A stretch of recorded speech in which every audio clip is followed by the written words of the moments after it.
Good evening. Tonight, Edgarella will read her poem, Honoria. Now, she didn't bother recording an intro, but lucky for me, she wrote it down. So here goes. In honour of His Grace, the Bard of Baltimore, I have composed this verse. It concerns a foolish, impetuous heroine seeking respite from her stifling mundanity. Hearken to the warnings, for who amongst us has yet to succumb to boredom? Honoria by Edgarella. There was a young lady from Yorkshire, whom the flowers and sunlight did torture, and the scent of a rose did embitter her nose. Seemed the fates did resent her, unfortunately. One night, after tortuous dreaming, lying wakeful as moonshine were gleaming, she sprung up with a plan to disturb her bedpan, and she set herself thither to scheming. She asked the housekeeper, Miss Mitchell, had she items she'd need for a ritual? Had she stigma of lily and a Scotch bonnet chilly and a cauldron in which she could mix it all? She asked, are these parsnips Antiguan? And you're sure that these eyeballs are vegan? And Miss Mitchell did sigh, spoke no word of a lie, when she said, for fuck's sake, Honoria, you ask me that every time. Yeah, they're basically a god joke, they're safe, alright. Our lady sat slumped with regret, for her matron from slumber did get. Yet although she were miffed, in her hanky much sniffed, she resolved to adventure this night yet. So Honoria took to the hillside, and she looked over valleys and dales wide, and for many a mile she spared not a smile on neither her face nor the inside. Prepossessed with the thoughts of engravement, she came upon the lime stony pavement.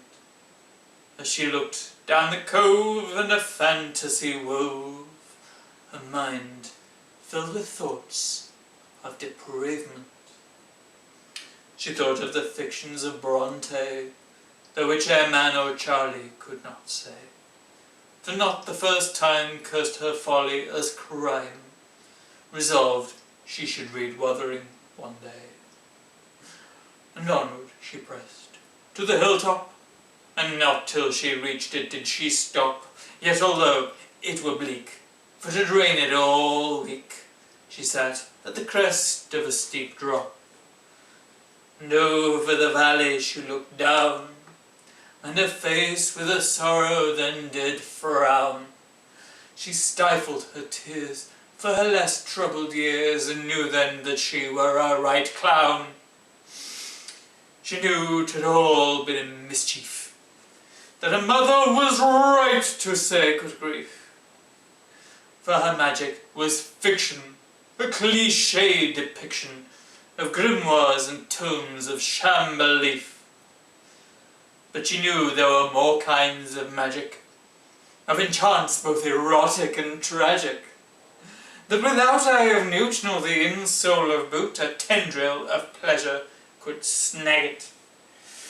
Once more then she sprang to her feet, resolved a swift gallop to beat, and on far from her house to the chagrin of grouse, who did flutter and squawk in retreat. Her mind now was turned to the gutter, her stomach with moon moths aflutter. She considered the lily, and she went rather silly, so that only the moon could hear utter. She gazed to the heavens in wonder, and she heard then a close crack of thunder, and she leapt overjoyed, not a smidgen annoyed, as the clouds they were riven asunder. And Honoria knew a true pleasure, a joy in that storm beyond measure, for thus soaked to the bone and as cold as a stone, the thrill of this night she would treasure.